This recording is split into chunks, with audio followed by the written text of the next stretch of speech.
Hello there, people of the internet. My name is Odhiambo, and this is Political Headache. I am in the studio with Odhiambo Otieno, my favorite, the man with the experience. Yeah, we are rolling. Okay. Yeah, we're rolling. The man with the experience, a man who has served at the great Kisumu County, the great Royal County of Kisumu. Right? That's what you say. The great Royal County of Kisumu. People have never known what exactly you are doing at the great Royal County of Kisumu. They have been asking on the comments.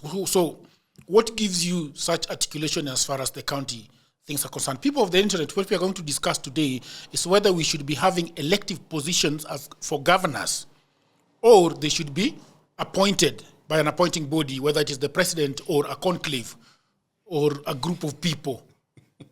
You know?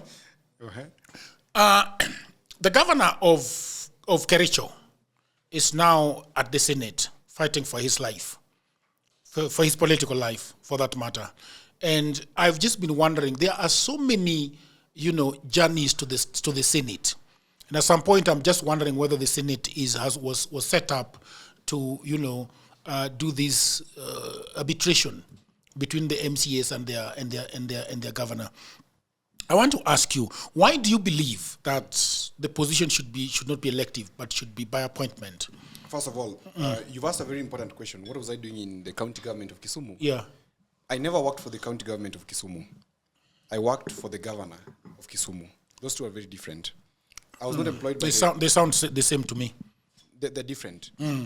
Because the county government has two bodies, or rather three. I told you last time. There's a legislature, which is the county assembly. There's the county public service board. Then we have the executive, which has the county executive committee members. Now, civil servants who serve within the county government are appointed by the county public service board, which means that the jobs are advertised, then recruitment is done. People go for interviews, and then they choose the best. I never went through that process. That implies I never worked for the county government of Kisumu. I worked for the governor of Kisumu as a private employee. What does that mean exactly? So he's paying you from his salary? Yes, of course. He's paying from his own pocket. Or he's giving you contracts? No. He's paying me from his own pocket. He's not giving you contracts? No. I never got any contract from him.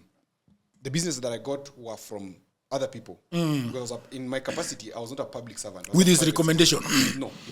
He never recommended any job to me.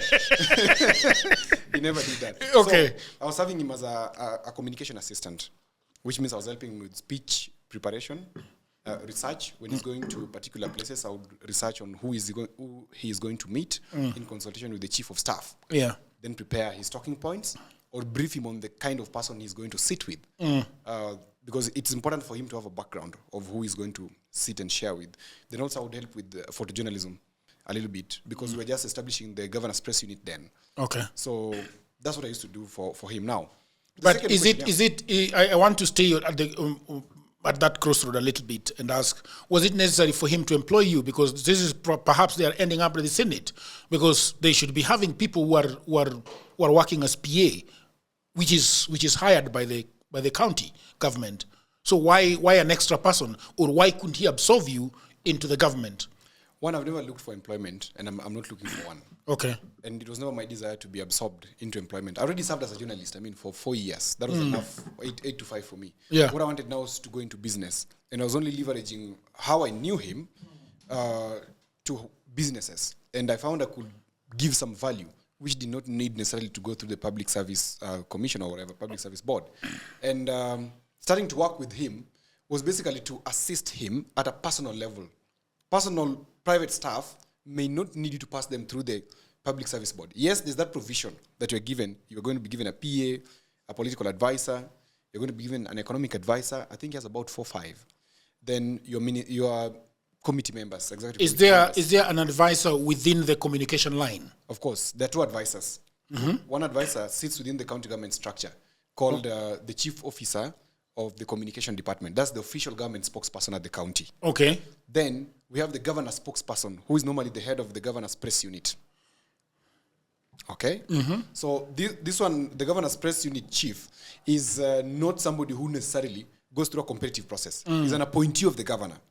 But at that level, they're a little bit senior. So they cannot do clerical work. Okay. So what I was doing was basically clerical work. Okay, in terms of preparation of speech, it's called drafting. Yeah, drafting of a speech, researching. That's very clerical. Okay, it's not managerial. Okay, with time, then we ascended as we were going now into the campaigns, and now I would help in managing communication. I was deputizing somebody called Dennis Onyango, who was the then head of communication for... The one that used to be at Raila's office? No, those are two different people. The one at Raila's office is still there, Mr. Dennis Onyango. Okay. The one in Kisumu is also... I think now he works for the county assembly. So that's it. Now, for the county governors, those people should not be elected. Why are we electing them? Because democracy is not the best form of governance anyway. Democracy is not the best form of governance. Do you care to explain? Because I think that dictatorship is worse. Why? I think that this dictatorship could be actually good if the person loves their country. So, for example, if I love my country and I want to make sure that rice is being grown in Ahero, and cotton is being grown in Nyakach, and mangoes are being grown in Cumberland and in Giriamaland and Kilifi, I could say that I think that these people are so corrupt, they are getting on my way. So I'm going to make sure that even though there is no budget for planting mangoes in Cumberland, I am going to plant mangoes in Cumberland through my own means, and nobody should tell me something. I am going to take budget from wherever I'm taking them, and I'm going to plant mangoes, I'm going to plant this. So I think for the good of the country, I think dictatorship might work.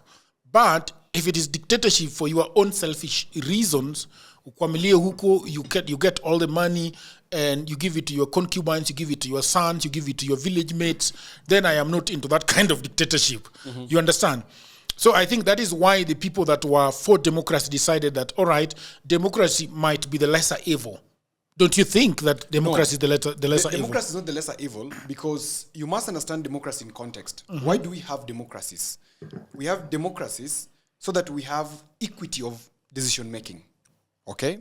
Unfortunately, the premise upon which this decision-making is made is based on popularity. It's a popularity contest. Okay. It is not about merit. It's every man has a right to vote. Every man. And we are all equal before the law. Okay? But that is very dangerous, because which additional formula do we use? Because democracy, just as it is, left as it is very bad. And it cannot be the best form of governance. That's why I go for the Chinese model, which is a communist model of governance, where people like governors are appointed by the central committee of the ruling party. My problem with you at that specific juncture is that you are not taking into account the electorate. Because then you're saying that the electorate do not have a brain to choose somebody that can work for them. Because if we are coming from Nyakach constituency, we know the problems that are bedeviling that constituency. We know that we need water, for example. We know that we need hospitals, for example. And therefore, we are going to choose somebody that is going to give us all these things. So you then leave that decision-making in their hands because they know what they want. Your assumption is that they don't know what they want. The electorate don't know what they want in many instances. They don't know, they don't understand, they don't even know where they're going, by the way. And that is why it is very easy to confuse them, especially where the leaders or the politicians do not respect or do not have some level of empathy for the electorates. Okay? Now, that underscored, democracy is not the best form of governance except for its alternatives. Okay. It's also true that one of the alternatives of democracy is dictatorship. Okay. Dictatorship can be absolute. Okay, it can also be relative, where we call them benevolent dictators. Yeah. Those dictators who are doing good for their countries, like Traore, like Museveni. Museveni is not benevolent. Museveni cannot be benevolent. I mean, that country looks like shit. Or you think so? Yeah, I mean, it is dusty. Well, I have a different opinion. Kagame down here. Well, I would say Kagame, but Museveni doesn't know what he's doing since 1986. Ugandans are not hungry. No, but because there's food. Yeah, because bananas sprout everywhere. They don't plant. They don't plant bananas, bro. And groundnuts. What Museveni knows how to do is how to keep power. But you cannot call him a benevolent dictator. He's absolute. He's not absolute to me. If you try, going against him, he unleashes the military on you. He's a benevolent dictator. Why are you going against him? Even Kagame is a benevolent dictator. Why do you want to go against him? is a dictator. It's not a democracy. Can we define what benevolence here means? Of course. What is benevolence here? Let me check it up. Yeah, you check it up on ChatGPT. Very fast. Yeah, what is benevolence here? Benevolence means kindness, goodwill, or a disposition to do good. And you want to say that and help others. And you want to marry those words together with Museveni. Of course, I will tell you why. Number one, Uganda had the, political instability for the longest time. Before Museveni, there was a lot of political instability. When did they when did they acquire their independence? Can you remember when did they acquire their independence? I can't recall, but it's between 1960 and 1964 because most and when did Museveni get into 1986? Yes, but he was in the bush from when? For about a year or two. No, more. Okay, more. Yes, for about 10 years he was fighting alongside Mobote and all the motherfuckers. That is even a key pointer that Uganda had instability for a long time, political instability. And remember, we were talking about Uganda as a democracy. Now, look at the Western world, for example. Apart from America, the rest of the Western countries were actually, and some of them are still, under monarchies. People of the internet, we are going back to the governorship, but we are still laying the groundwork. Let's not lose you. Let's go ahead. Right. So most of them are still under monarchies. They have kings, they have princes, they have who still ensure that the political stability is there. Then they have heads of government. Okay, so the monarchy is ensuring that the state is stable. I told you about the state and the government; they're two different entities. And then we have them trying to implant democracy on us here. Okay, democracy is not bad. I'm not saying it is bad, but what I'm saying is that in the fashion that it was left post-independence for many African states, is not sustainable because then we came up with two publics. We came up with the primordial public and the post-colonial public. Okay, do you mind? Is this public that believed in the African values, believed in Ubuntu as an African value of governance, where you are because I am, and I am because you are. Okay? So you are talking Mandela, you are talking... All of us in Africa were under Ubuntu. Yeah. Ubuntu means Utu, okay? Utu is what? Utu is humanity. Okay. Right? After colonialism and post-independence, we had now this post-independence public, which was now divided. Right. We had these elites who have gone to school, the collaborators who went to school. Tom Mboya. Tom Mboya was never a collaborator. Tom Mboya was actually an activist who went against a regime. Okay, so we had these collaborators like Wakina Jomo Kenyatta. These people who are watchmen for the. Tom Mboya was not a collaborator. No, he was not. But he was a friend of Jomo Kenyatta. Yeah, he was a friend. He was not a collaborator. Collaboration, you're talking about collaboration pre-independence? Yes, pre-independence. Okay. Yeah. In which case? Of course, there are post-independence people who are also problems. Okay. And Tom Mboya was not a problem to the people, but it was a problem to the government. That's why he had to be done away with. Because he was threatening ambitions. A discussion for another day. We can talk about Tom Mboya for the whole day. I'll tell you why. Now, once you understand... I think you guys are simplifying Tom Mboya. Tom Mboya was not that good of a man. He was not. Context is everything. He was not. How many degree holders did we have then? Not somebody not have a degree. But he was very eloquent and articulate. Yes. And that thrusted him to the public space. He was nicely dressed. He knew how to speak. He was charming. Yeah. Right now, almost everybody is... Was he a friend of Jaramogi Otinga? No. Okay. Those are two different ideologies. Can we go back? In fact, we're going back. In fact, the Luo Nation is divided at the middle about these two ideologies. There's the Tom Mboyaism or the Tom Mboya axis. Did we ever have Tom Mboyaism? Yes, it is there. Did we ever have Tom Mboya? I can tell you. People like Kidero, people who align with the Tom Mboya axis are the ones who went to school properly. People who align with the Jaramogi axis did not really go to school, but they're somewhere.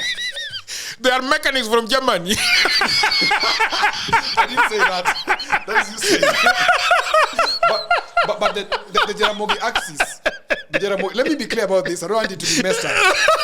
The Jaramogi axis. You're saying that they're doing a brigade out where people are not going to school. I'm not saying that. That is you saying. I'm saying the Jaramogi axis. But you are really right. Yeah. Come to think about it, there are people who are not going to school. People like us. Now, the Jaramogi axis, Jagiro. Okay. They didn't really go to school as much. They didn't excel Why are you saying that, bro? We know them. Burodinga. We're not afraid. Why did Burodinga go to school? He went to school. He's a doctor. Okay, Dr. He studied Burodinga. in Russia.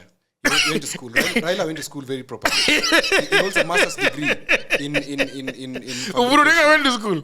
Yeah, Burodinga went to school. Yeah. Raila went to school. Of course, the children went to school. But you see, then you are confusing yourself because you said that the people. This is the Jaramogi family. The Jaramogi family is very well educated. Yes. All of them very well educated. Yes, but they are followers. But they're followers. Are not educated. Most of them are not. Okay. Yeah, most of them believe that politics is going to solve everything, every of their problem. Okay. That's a lie. Okay, For the fine. Boyer axis, they were looking at the future of the people. They were looking at the issues that are affecting the people, water, health, etc. And they sorted actually these issues. Right, that's underscored. Okay. Now, Museveni, for me, is a benevolent dictator because dictatorship has some level of benevolence when the person in power cares about the people. And Museveni cares about his people. Okay. He does. I've been to Kampala. I don't know if you've been to Kampala. It is dusty. It is dusty. There are so many border people. But at 5 p.m., people in Kampala are eating katogo in the street. Yeah, and there is ugali, and there is what? There is nyama, big chunks of meat in the plate, and men are bare-chested. They're eating. That implies food security. Those guys can't fight because they're satisfied. They're happy with Museveni.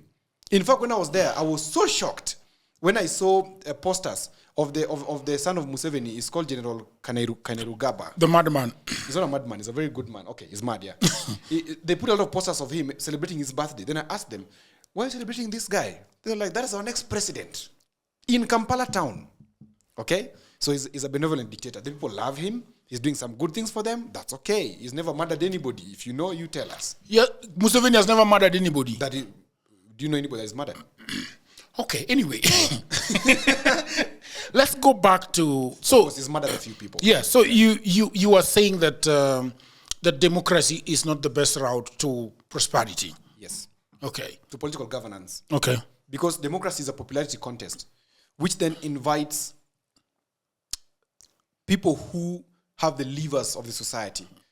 That means people who occupy the key fulcrums of community leadership. One of them is the church. Another one is trade unionism. Another one is political rhetoric or legacy politicians, etc. Okay. Also, we have the capital market interest. Those guys who want to control what goes where, the distribution channels. So when you leave governorship to be elective, then you are inviting a lot of rubbish into it because the cost of acquisition of power compels these people to move into compensation of the costs which they actually underwent. Yeah. For example, today I told you the other time that contesting in Nairobi is going to need you with an upwards of 300, 500 million. You could lose, you could win. If you win, your first business is to recoup your money. That is 300 or 500 million. Yeah. Is that what Governor Sakaja has been doing? Therefore, getting into trouble with MCAs. That's why he's being impeached. And I told you here just a few shows ago that Sakaja was burning his fingers. I'm sure when you saw that video, you must have dismissed it. But I was so sure of what I was talking about, that he was burning his fingers. And now what I told him is going to happen. Sakaja is going to be impeached. And the person that he thought would rescue him is not going to rescue him. And this is in the name of Raila Odinga. Raila Odinga or Ruto? Raila Odinga. But I thought that he was gravitating towards Raila Odinga for the next phase of his governorship. He was gravitating towards Raila Odinga to maintain power. Remember, getting to power is not an issue. Not maintain power. Getting to power is not the issue. That is really interesting. Yes, because I thought that the reason why he was going towards Raila Odinga was so that he can put the votes for Raila Odinga in the next, get the votes of Raila Odinga in the next election. No. I thought that was going. No, that was not the issue. So what he was actually doing is what Ruto is doing. Exactly. Because getting power is Raila must be a powerful man. He's the power himself. He's not even the powerful. He's the power himself. Yeah. I am shocked. Getting to be elected as a governor or as a senator or as a ward is not an issue. It's not a big task. The biggest task is maintaining this power for 5 years.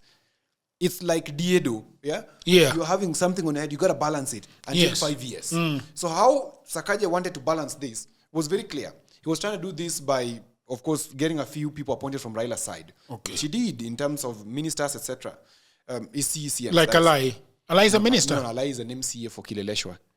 Yes. But he's not he's not a minister in his government. No, he's an MCA. If you're an MCA, you cannot be a CCM. If you're a CCM, you have Yeah, to but resign. you can resign. Yeah, you have to resign. Allah is not. He's not a minister. He's just, an MCA. So there are very many other people who Sakaja brought in from Raila's side. And this was to balance the question of Nairobi power. Okay. Because Raila owns the street. Literally, he owns the Nairobi streets.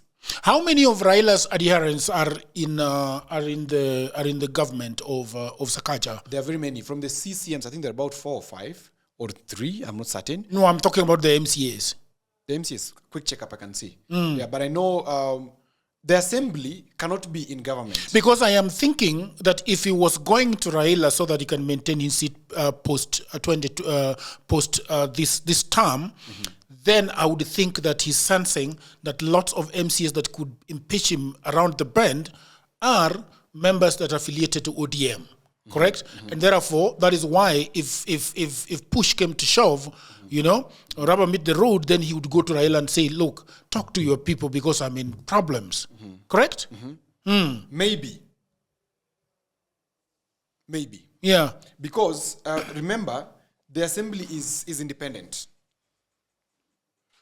It is only loyal along party lines that there are these MCAs who are loyal to ODM or who are appointed by ODM, and that these ones who are appointed by, or these ones who are elected by a UDA and the other parties. So if a quick check here is showing me that as of August 2022, following the Kenya general election, the Nairobi City County Assembly comprised 85 elected MCAs and 39 nominated MCAs. Okay, 39, that's a huge number. That's a very huge number. So I've asked it to find for me the distribution. Elected MCAs, ODM secured 34 elected seats in Nairobi. Nominated MCAs, ODM was allocated 15 nominated seats. That's already 49. Wow. Okay. Combining both ODM held 49 seats, of course. Yeah.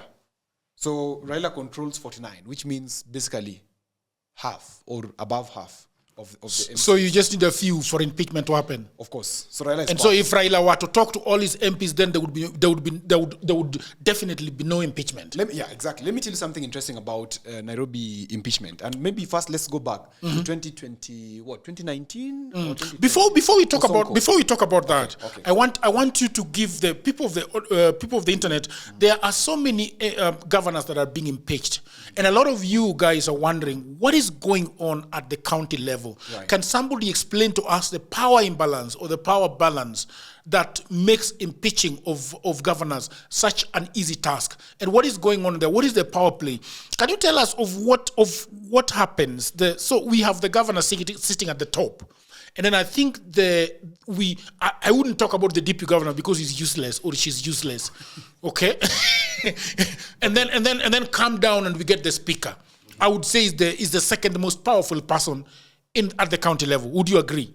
No. Who would that be? The county secretary. But it doesn't influence politically, yeah. Yes, politically. Yeah, politically, yeah. Politically. Administratively, no. Yeah. Yes. Yeah, politically. So can you draw for us a picture of what a governor needs to do so that all the MCAs, everybody under him is happy? This is a very interesting topic. Yeah. Now, the power play in the county is like internship for presidency. Okay. It is a very hectic balance of greed, interests, theft, development. It's an intricate mix of a lot of moving parts. Because one, for example, the speaker controls the assembly, which means he's basically the head of the assembly.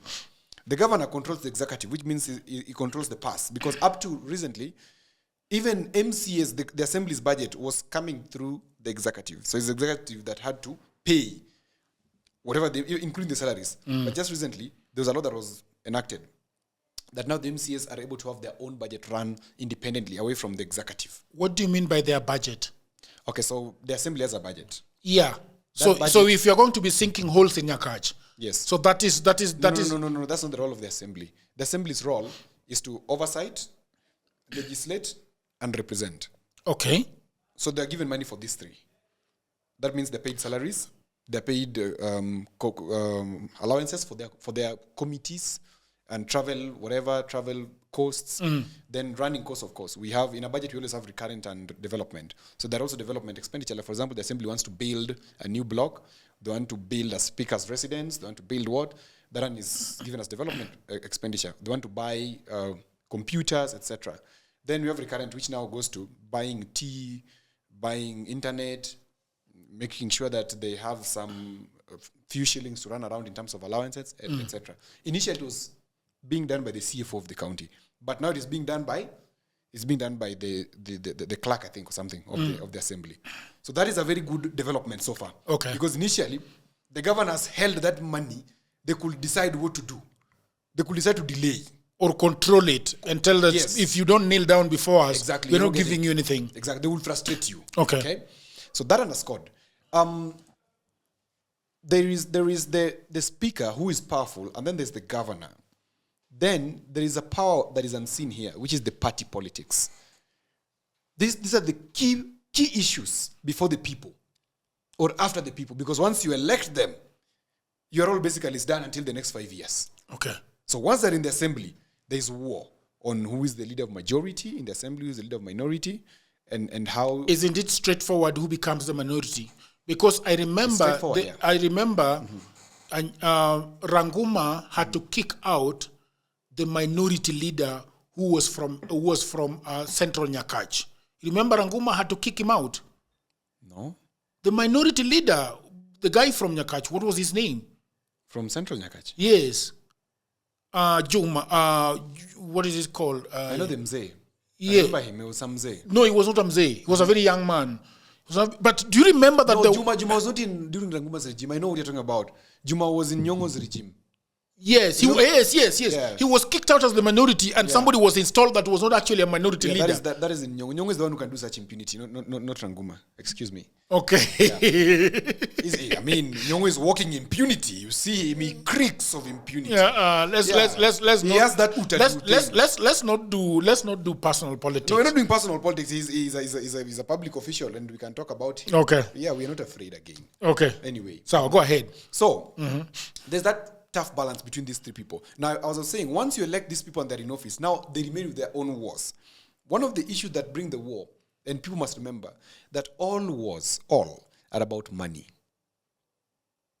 Basically, they're about resources. But now in this form, they're about money.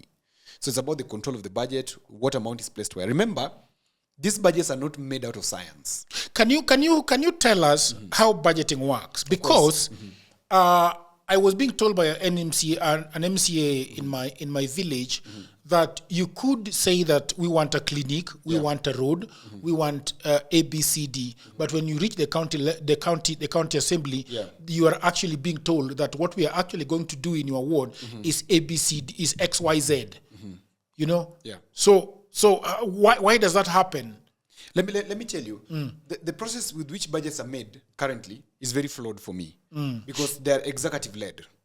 They are not people-centered. And maybe in my thinking, moving forward and in the future of devolution, is that budgeting needs to be a preserve of the people. What the executive needs to do is to allocate money and say, we are going to use an equitable formula or whatever formula they're going to use and allocate according to population or allocate according to whatever formula they want to use. And they say, for example, in Nairobi or Mombasa County, or Migori, we have 40 wards. And the development budget is 2 billion for this year. So this 2 billion, we are going to apportion 1 billion, Bob. And that could be enacted as a law and say that a half of the development budget must go to the wards. Must. So that a few of it remains at the county level, where they can do county legacy projects like level 6 hospitals, etc. So, and then the people are told, okay, 1 billion divided by 40 wards, how much is that? You can calculate. So let's say maybe it is, let's say 100 million per ward, per financial year. And you're told, now of this 100 million for every ward every year, the people should sit and decide what do they want as a priority. So we have a proper formula where people sit down and agree in terms of public participation. So that means public participation must also be structured in a way that we have rapporteurs whose reports are anchored in law that transition automatically into implementation of the budget. Okay? So let's say people of Orubaragana ward in Migori, have decided that they want a bridge or they want seeds for agriculture or they want whatever they decide. They want a hospital. They want an ambulance. It is then decided, okay, of 100 million ambulances, this much, okay, weka. A school is going to cost us this much, weka. Seeds are going to cost us this much, weka, okay? So because the interest, the desires of Oruba Ragana is very different from the interest of a ward in Nyatike. That must be done. Yes. And that is the future of devolution. But it is not happening like that today. Today is the executive sitting down and saying, we need to do development because they're legacy politicians, most of them. They want to do what will give them legacy as they live. Okay? So they decide it's because politics is authoritative allocation of resources by the person in power. The governor decides, I want to allocate this particular area where I come from or where I have an interest or where I want to balance my re-election. These particular resources. Okay? Also, there's the question of theft. And this is the biggest hemorrhage. Counties devolution was brought for the people down there. Things like beds, Jageru, are still being imported. Whereas we have Juakali fabricators who can make better beds. We buy from them. We have our prisons, which makes better beds that can be used in hospitals. Contractors still come from Nairobi to go and work down at the counties. Whereas we have people down there who can actually bid and win these contracts in an assisted platform. Because for a long time we've been complaining that resources are in Nairobi. What is the need of devolving these resources to Nyanza, to Makueni, but contractors still come from Nairobi? Politics is the way we want to help our people to advance. I told you that politics is advancing the interests of a sect towards government. Now, there's that theft that happens at that point where the governor gets into office, he was sponsored by a party. Let's say in Makueni, Kalonzo is strong. The same to which county there? Kitui, Machakos. Kalonzo is very strong. And Kalonzo is the one then who has the power to give the party ticket, which then will make you a governor. So then the contracts, the fatty contracts, it is him to get or his allies. So he has people we can send, go and get that contract, especially contracts that are above 20 million. They are normally not for normal people. They are left to those fat cats. Okay? Now, if a speaker starts oversighting such things, because there is air supply in the county, especially in consultancies like the ones I do, of communication. Air supply. Air supply, yeah. There's so many air suppliers. What do you mean by air supply? It is where papers are just made and they say a consultation was done. For example, I do communication training, right? Okay. So let's say I was in cahoots with the county government of Homa Bay. I'm not. This is for example. Yes. I was in cahoots in the county government of Homa Bay. And we agree we are going to siphon out 100 million shillings. Then we prepare papers, bids, whatever. The tendering process is done. We fill in papers that this work was actually done. I actually trained in some hotel in Mombasa. I trained 2,000 county government workers. Okay. And the 100 million is channeled to my account. And that's air supply. Because the work was not done. But when the Auditor General will ask the hotel receipts, we can make those from a real hotel. Of course. And if they are asked, they can account for it because the money is actually going to the hotel. So the hotel what do you think they do? Or so the hotel might be the governor's. Hotel might be the governor. That's why there are specific hotels which get those tenders for conferencing. Okay. So you find hoteliers lobbying the governor thoroughly, or even supporting the governor going to his campaign. Okay. Because once it's there, they need to be paid back. So air supply. I do a consultancy like that, or somebody does drawing, these funny drawings, visionary drawings, architectural impression or artistic impression of how we're going to have a flyover. Ile governor ya Machakos, he drew Dubai for Machakos. Yes. You remember? Yes, something like that for F1 racing or F2 racing, another thing. Yes. So somebody like that is paid money. Okay? Well, he could have done it, but it's not worth 80 million. Yeah. Just artistic impression, 80 million. What did you do, really? So those things happen across these counties. So there is air supply, which is a cherry of those county governments. Okay? So it's the biggest, leave alone works that are real works that are done. Works that are done are not even an issue. The works that are not done, where there's free money, because this is total profit. Not even 110%. This is infinite profit because you didn't invest a thing. You only invested your mouth, talking and convincing people to steal on your behalf. And let's say, for example, a project was to be done worth 70 million. Okay. Or 200 million. And it was actually agreed even by the cabinet that it was to be done at that cost. Then the governor and the people he listens to, because that's the government. Okay. The governor and the people he listens The people to. that have what his ears. Yes, or her ears. These are the people who control what goes on in the government. This is the government, actually. Okay. So the governor goes and... The kitchen cabinet. Exactly. You're a brilliant man. The kitchen cabinet. So the kitchen cabinet agrees that we're going to buy these mugs, which go for 250 shillings each, at 6,000 bob. You must have heard of some wheelbarrows in Bungoma, which were costing 110,000 shillings per wheelbarrow. You must have heard of a gate somewhere in central Kenya, which was costing whatever amount, obnoxious amounts. So the cap is going to be bought, yes. If the renter comes, he or she will find the cap. Okay. But if you look at the costs, you'll find that something is off about this cap. Which kind of cap is this that costed 100,000 each? But normally these things are hidden. Okay, that's why there are audit queries. When you see an audit query, it does not mean that the auditor has found out a problem. An audit query is raised because there are things which are not yet reconciled. They're waiting for a response from the county. Now, most officers tend to avoid audit queries in the county governments, because an audit query points to a possible corruption. That's why if you see a media report, they will always say... but they can't nail it. Say? But they cannot nail it. Yes, they cannot nail it. So you will hear like the auditor say in the media reports that, for example, Makueni or Kilifi cannot account for 100 million shillings or 2 million bob or 196. That one becomes a bad question, because then it can be probed further politically by now the instruments of coercion that are on top of the governor. Okay. Remember, the governor does not control the instruments of coercion, the instruments of arbitration, okay? And coercion here are the police, the EACC, etc., okay? The instruments of arbitration are the courts. The governor does not control that. But remember, there's a very powerful person who initiates files that go to the courts. It's called the Office of the Director of Public Prosecutions. Yes. This person is an appointee of who? Of the president. Yes. So the president can settle scores with you as a governor. Okay? So when there are a lot of corruption questions in your county, the president already has an advantage over you. It's fodder, exactly. And also, those who are around the president, they can have that issue to work around you because they want to balance something there. Or it can be used as a paradigm shift during national crisis. Okay. Like right now, you remember, a few days ago, the president's students spoke to the MPs, I think in Karen, and he said, in the next few days, we are going to declare a total war on corruption. Even appointed a body. Do you remember? And said some governors and some MPs, we're going to arrest them. They ate 10 million. 5 governors are on our... Then that evening, Bishop Oginde, you know him, yeah? Yes. The EACC guy. The pastor. The pastor, yeah. He's a bishop. The pastor is a small man. Yeah, so... They are doing pastoral work.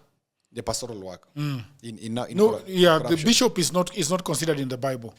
You know, it is. They are all pastors and priests. They're all pastors, huh? Okay, so this guy, at 4-5, after the president, says that they have 5 governors on their radar. Okay. Who are currently working, and other 6 who are former. Okay. Bringing the total number to 11 governors and some MPs. And then you see a game playing out. Okay? So that is what governors try to avoid at the county. I've gone so wide so that you understand the context. Yes. Now, when I love it. The governors are trying to avoid this attack because this dark cloud over them. Yes, this dark cloud over them, because they can be called to the Senate to account for this. They can be called to EACC. They can be taken to court like Natembea.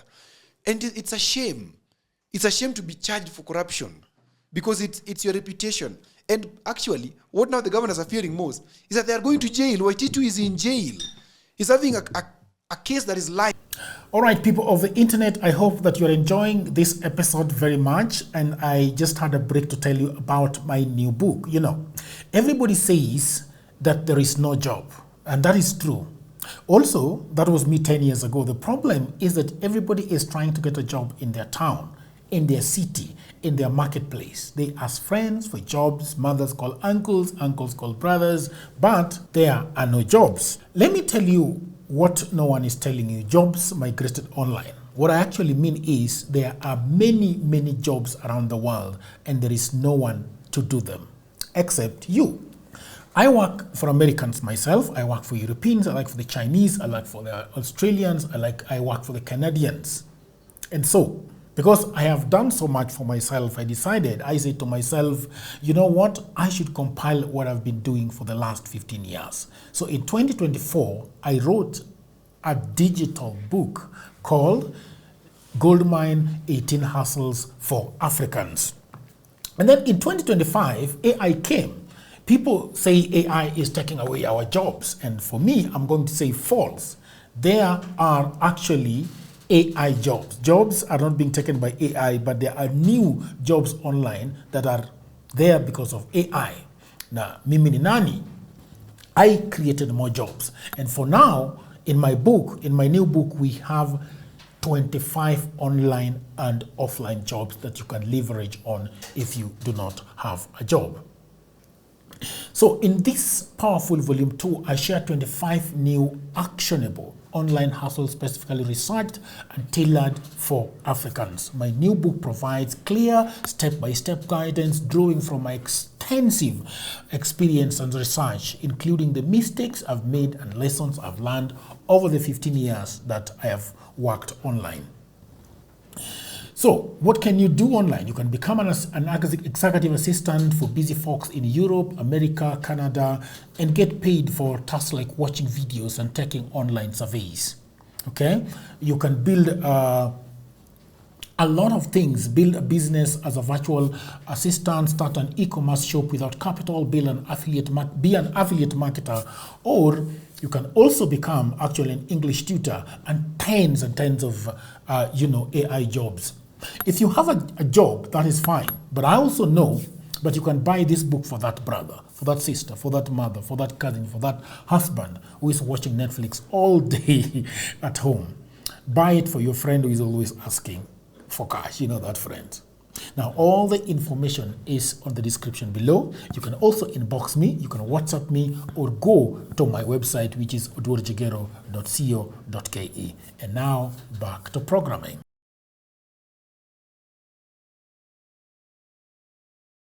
Now, so once these interests that are play of tendering, where big guys need to earn from the county in terms of the tenders, and they don't, of course, the governor and these people are trying to avoid audit queries. Okay.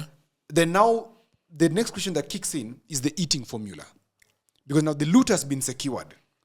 Okay. Once the loot has been secured by the kitchen cabinet. By the kitchen cabinet. Through air contracts. Through air contracts and through inflated contracts, okay, where a project was to be done worth 10 million and it's inflated to 300 or 400 million, okay?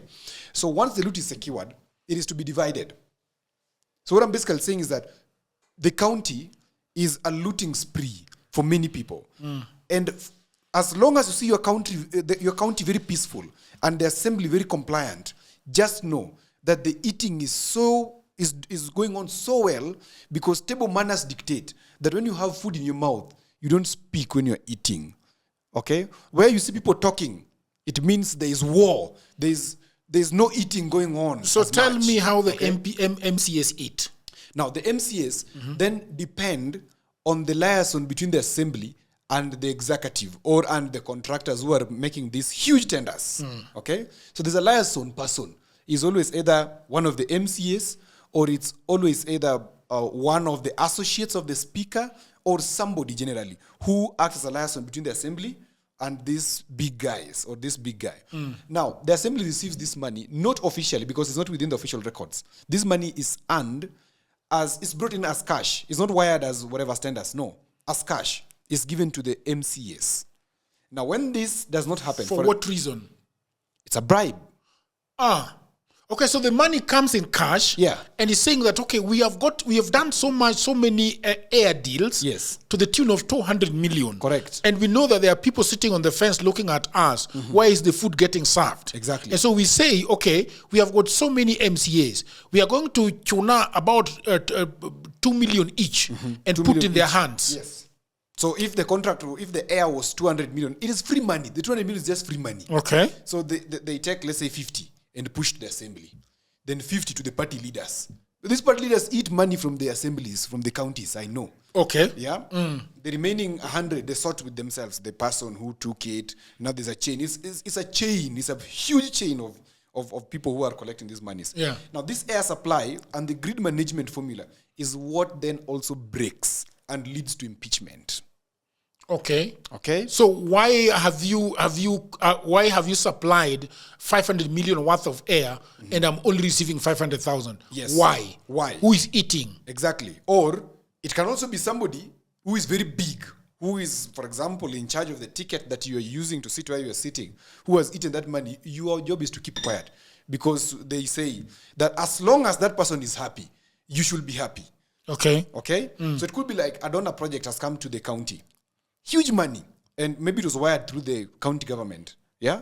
So this donor money is not taxpayers' money. It's donor money.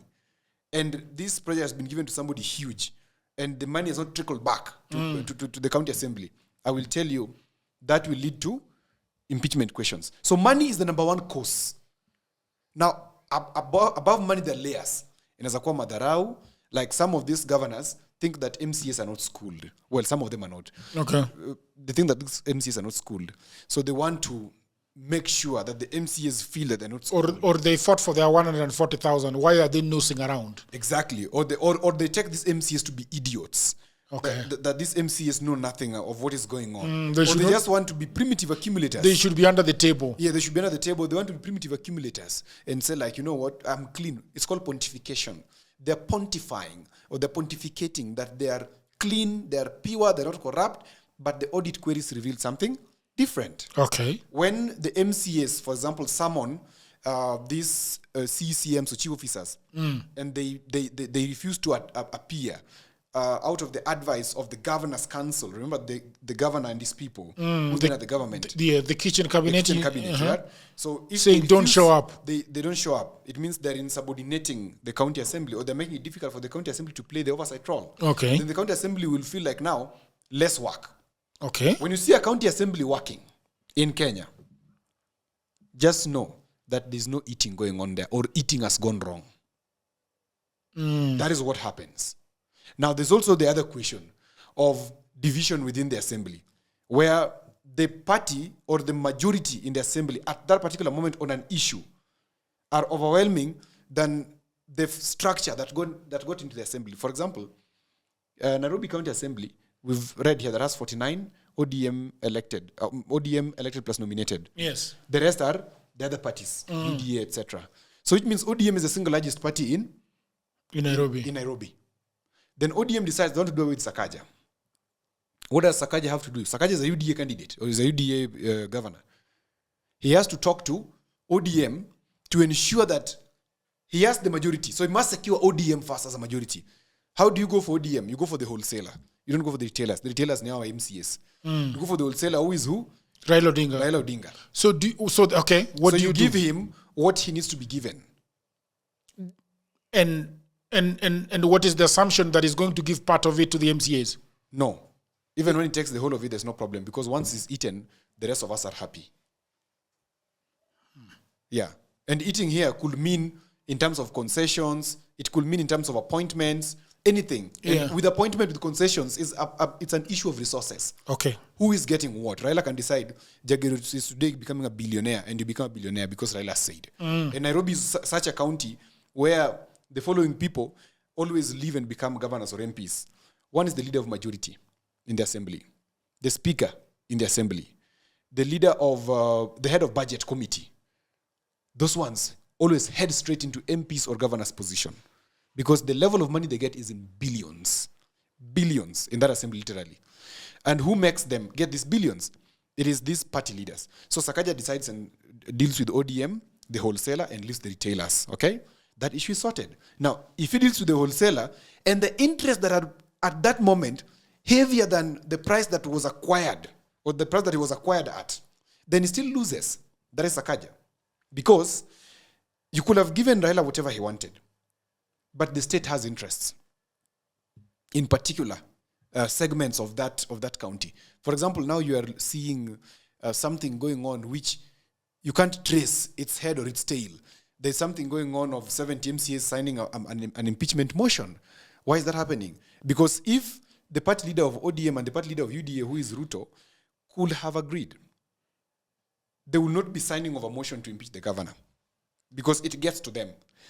These are consumers of raw intelligence, as the president said. They receive raw intelligence that there's an intention to impeach the governor. Or maybe the governor is refusing to do something and they want to measure him. Yeah. So that is a warning. He should be soft. He's expected to soften his stance. Yes, that's a shot on the foot. The next one will be on your head. The next one might be on your knee. No. Warning shot moja. On your foot, the next one is on your head. Yeah. Okay? So Sakaja, as current, has a shot on his legs. And the next one is going to be in his head. And whatever these people need, he has to give it very fast. That's how politics works. Democracies work like that. But do you think there is a platform where these MCAs will make what they want known to the governor? Of course, his minions will have to call them one by one. They have to ask them what they want. Now let me tell you. And that's what I had to contextualize for you with the issue of Sonko. Yes. So yes, there's a closed session where the governor has his MCAs, stalwarts, diehards that he finances, that he makes sure they're rich. That's some of those MCAs are heavy millionaires within no minute. Because the governor makes sure they're rich, literally, by way of tenders, by way of what, through proxies, whatever means. They make sure these MCs are well taken care of. Then they service, they protect him. Okay? So the governor can call this his MCAs. Sonko, when he was being impeached, flew 47 MCAs, 47 of them, to Mombasa, Kilifi or Malindi, somewhere. They were somewhere there. So these people were not physically able to vote in the assembly of Nairobi. So which means Sonko went away with more than half of the assembly. But Sonko was still impeached. How so? People voted. MCAs were in Mombasa or Kilifi, wherever they were in the coast. And their phones were switched off. But they were logging in and voting in Nairobi. This is the country we have. A beautiful country where miracles happen. That when the decision is made, Jagero, that you're going home, the MCAs will vote even if they're dead. How did they vote without being in Nairobi? The system voted. And that was one of the questions that Sonko went to. What do you mean the system voted? Okay, so there's the casting of the ballot itself, yeah? Where they vote by swiping card or whatever means that they have their standing orders. Yes. There's also the bit where you can log in. Yes. And vote, e-voting. So the MCs are in Mombasa with Sonko. Sonko has been assured that he's not going to be impeached because he even has the ODM MCs with him. Huko in Mombasa. But the same ODM MCAs in Mombasa are voting in Nairobi. They logged in. They were logged in. That's what I'm trying to say. They were logged in by somebody else. Yes, they were logged in by somebody else in Nairobi and they voted and Sonko was impeached. It went to Senate and the Senate again did not even look at that process. Sonko was just impeached. He went home. So impeachment. What can you give me a little bit of backgrounding on what might have happened in the Sonko case, because it's a very good guinea pig to look at. So what happened in the Sonko case was very interesting. These people were very unfair to Sonko. I can say that. Yes, Sonko must have been some type of way in terms of being himself. I don't want to call it disorderly because everybody is disorderly in a way. It was being himself in a particular way. He's somebody that could be talked to. But those questions which they raised, which I don't want to go back to, were brought to the floor of the assembly. This is politics. This is democracy. And democracy, at the end of the day, is a question of numbers. And Sonko understood that very well. And it took his time to assemble a team. There was Kennedy Obuya. I don't know whether you know him. He was an MCA in Nairobi. There was Millicent Okach, who was an MCA there. And so many more who are, in fact, ODM stalwarts, who were defending Sonko. And Sonko had won the game of numbers because these guys were pushing him. Remember, first, they took away some functions from the county. Do you remember? Yeah, yes, I remember, because and they took it to something called the Nairobi Metropolitan. The military guy. Yes, the buddy. Was summoned. Exactly. Sonko was summoned and told, we are going to impeach you if you don't comply. So you better give us these few roles, then we can see what to do. Because those few roles were... So who was logging in? The government? The government, of course, yes. The government was logging in. That is the crux of democracy. Because these guys actually voted in terms of whatever was required as votes. But the casting of the vote itself was not done by these MCAs. Somebody else voted on their behalf. So when the decision has been taken by the powers that be, that the governor goes home, he will go. And that is because of the eating formula, the greed formula, or the power balance equation. For example, Nairobi, I sense, and I could be wrong, It could be about the power balance equation in 2027. What do you mean? They want somebody else in the county government. But they could just allow the gentleman to finish his term, and then they could install whoever they. Have you ever heard that one day is too long in politics? No. Yeah. You've heard of it, right? Yes. 1 day is too long. In fact, 2 hours is too long in politics. That is the mantra of Gachagua. Of course, it is too long in politics. If today you want to leave Sakaja to reign for the next 2 years towards election, okay, and their interest that is impeding, who tells you that you will be alive in 2027 yourself?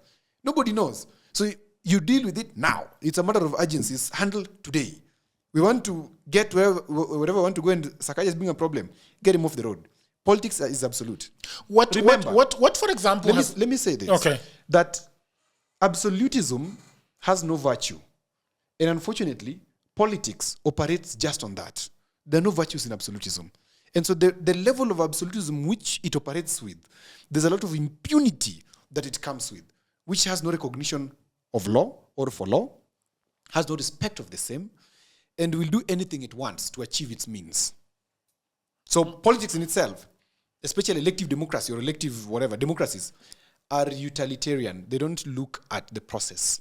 They look at the end. The end justifies the means. Why would somebody, apart from the MCAs, why would somebody have a problem with Sakaja at the moment? Sakaja is pretty much a soft guy. He is always, following the big man, the President of the Republic of Kenya, around. He was in London the other way. I don't know whether he followed him to Japan. He has been, very respectful towards Raila Odinga. Yeah, he's not a bad guy. Could Sakaja have refused to authorize some payment for somebody in Nairobi County? But isn't that is into the tune of billions? Could have Sakaja stepped on the toe of somebody in terms of refusing to give a license for some construction? Could Sakaja have talked about somebody some way in terms of financing something? There are things which Sakaja has done, undeniably. Because Sakaja, for the last 2 years, I don't know if you know, he's been out of touch with the people of Nairobi. That is understandable, but the people of Nairobi are not at the center of what we are seeing. Like you've said. Yes, they're not at the center. Like you've said, exactly. That once you vote, you have no power. Now, once you vote, and once you're voted in as a governor, one of the biggest things you have to do is to ensure you have the ground. Because that ground, that popularity, is what is called legitimacy. Once you lose that authority to govern, okay, so then people do not fear you. Yes, so the reason why people government fear Raila Odinga is because of the Luo Nyanza. No, it's because of his capacity to mobilize these people into the street in a second. Luo Nyanza and the rest of Kenya. Kenya, generally. Yeah, of course, he's the king of Nyanza. But the rest of Kenya, generally. Yeah. He's able to mobilize them in a day. He can call for a holiday and that's it. So Sakaja forgot to deal with the question of the question of his popularity. He went and lost touch. It has dimmed so much. Yes, Sakaja has disappeared. He's no longer talking to the people. He's just trying to do stunts. What did he promise the people? I know he promised girls dimples. What else did he promise? He promised the girls dimples. Yeah, but that's what they were singing on the streets. What else? He promised people so many things. He promised dimples to the women. What did he promise? But he's delivering the dimples though. The UHC issue is He's become fat though. He's become. Yeah, he no longer. I don't see those dimples anymore. Problems. No. I'm just saying he has added weight. I have also added weight in the last. You know when you get to 40s, you add weight. Yeah, Sakaja has also added weight, and I'm no longer seeing his dimples. So perhaps the girls don't see his dimples, so then he's irrelevant. And perhaps the dimples are not working for him now, because if that's the only thing he promised to deliver, and he's not delivering, so it's not working. Anyway, so Sakaja, whatever he promised to deliver, he's not delivering. And remember, Sonko was very strong and is still loved to date because Sonko was very strong on the ground. Sonko had a Sonko rescue team. Do you remember? That was operating out of the government system. So then it doesn't matter. It matters because if they didn't block Sonko at this legal system or did not do whatever they did, it means Sonko will be vying today. Sonko will be a real problem today. But they're so afraid of him that Sonko has to be kept out of power. Okay? So, what matters in a question of expulsion, okay, because it's basically expulsion, impeachment. It is the question of the governor balancing the MCAs, balancing the powers that be, the contractors, etc., balancing the political question that is prevailing at that time. Stakeholder engagement. The governor of Kericho is being impeached because of poor stakeholder engagement. Impeachment of a governor or any other person is because of poor stakeholder engagement.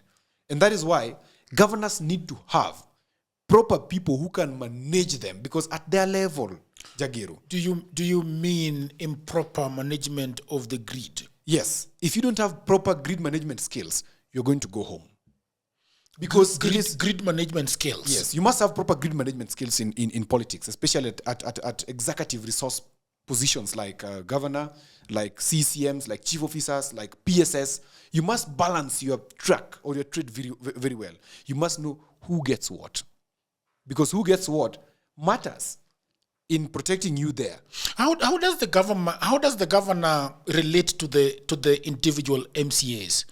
You know, they have Nyamachoma on a weekend, because what is the camaraderie here? How do they usually meet? Of course, they have official formats where they meet, where the governor goes to address the assembly once a year.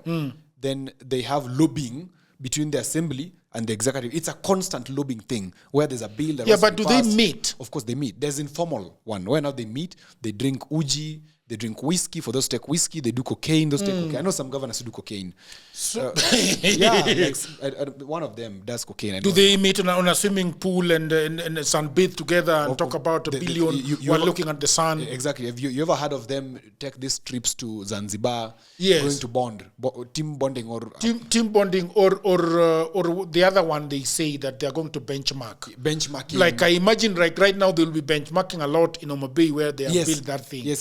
So the ones from Cumberland will be going to benchmark there. No, but Cumberland is good because Nani already built an amphitheater actually long ago. Wanga is not the first person to build an amphitheater as a governor. Why is there so much noise about it? Because within Luoland, because it's the first in Luoland. It's giving Lake Victoria a front that has never been seen before.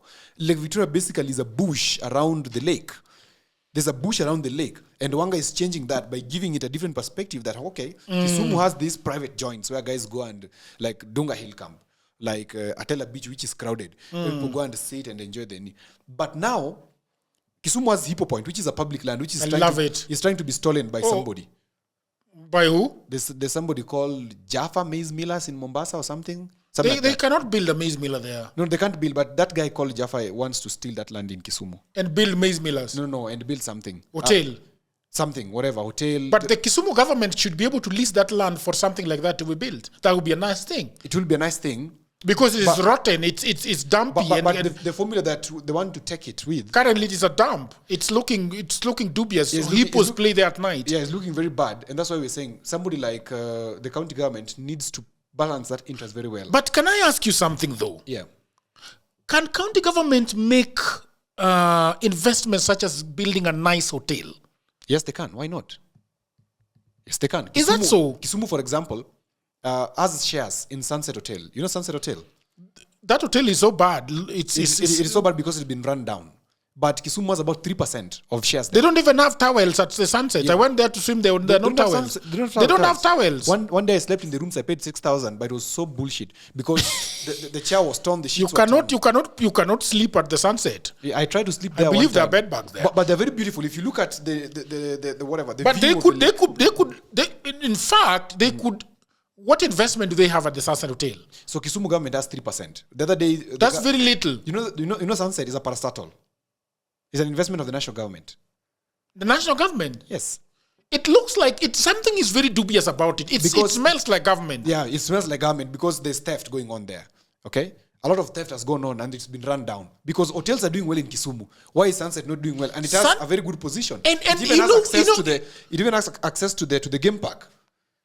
But also, do you know something very interesting with Sunset Hotel? Mm-hmm. That you should be able to access the beach from there. Yes, you cannot. You can. Actually, there's a gateway from Sunset to the game park, then outside. If there was a beach, actually there was something. They can make an artificial beach. They can. But now because they've been run down. So what I'm saying, for example, counties are able So to make at the Hippo camp, at Hippo Point, they can actually make a 7-story hotel there. Yes, they which extends to the lake. into the lake. Yes, through a private-public or public-private partnership. But what does that mean?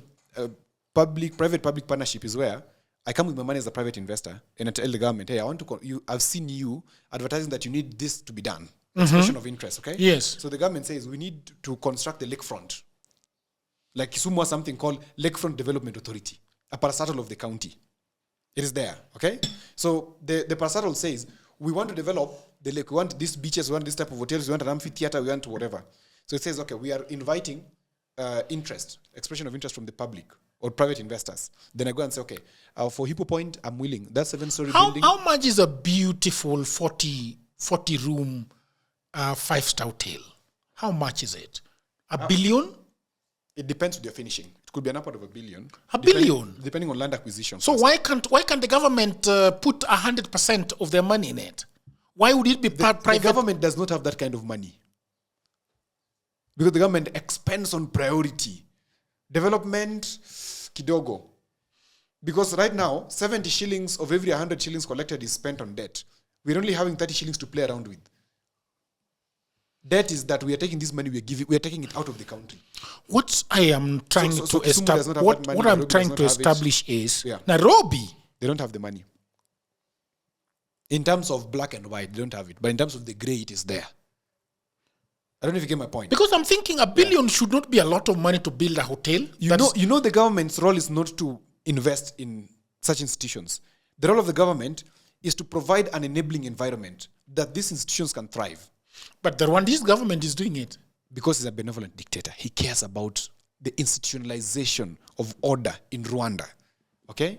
Even Ruto is doing it here with Jalanda Stadium just outside here. He's building that whole thing. The government is doing that. He could have said it's a PPP. By the way, it is going to be the home ground for which team? I don't know. Not yet determined, but of course. Maybe the military. We have some... military has its own in Kenya Defense Forces next to Langata. Yeah, that one. Ulinzi Sports. And the army? The army does not have a football team. It's the same. The army is part of the army is basically the military. Ulinzi has... Ulinzi is not... And Kenya Police? Kenya Police is for the police. Ulinzi Stars is for the And there is Kenya Police? Yes, it's Kenya Police Football Club. Where they don't have a home? I think they do. Because Harambee Stars plays in Babadogo. Chuka, do they have a home?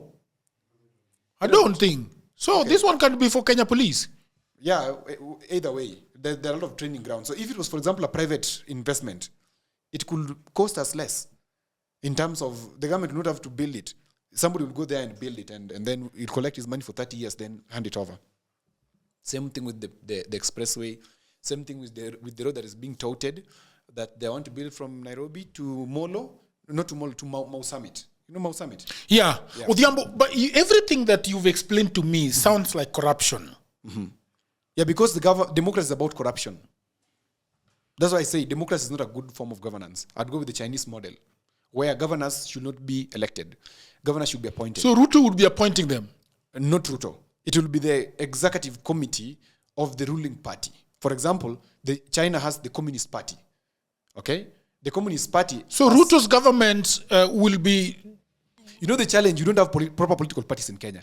Jagero, if we had proper political parties in Kenya, which are formed and based on ideologies and the good of the people, then we'll be having very good governance. The problem with Kenya is not the leaders per se.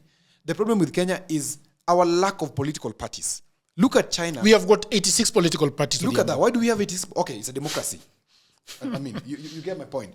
If we had just 2 main parties or 3 that are competing and on strong ideologies, we will be home and dry. Like, for example, you know that the Republican Party in America is conservative. So we would have different political parties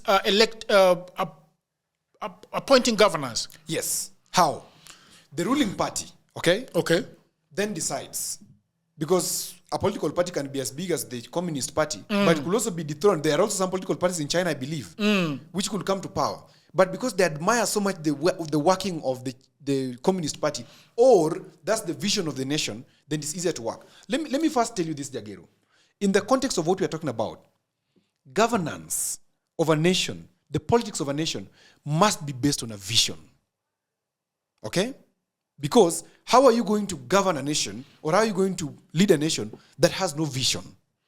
My problem. The vision is this. My problem is, imagine that ODM had 6 governors that they have appointed. That would be their cash cow. Just because we are tolerating some level of bad manners, okay? But if we had a vision, for example, as a country, remember we had Vision 2030, okay? So regardless of the leadership that is elected, they are competing on implementing Vision 2030.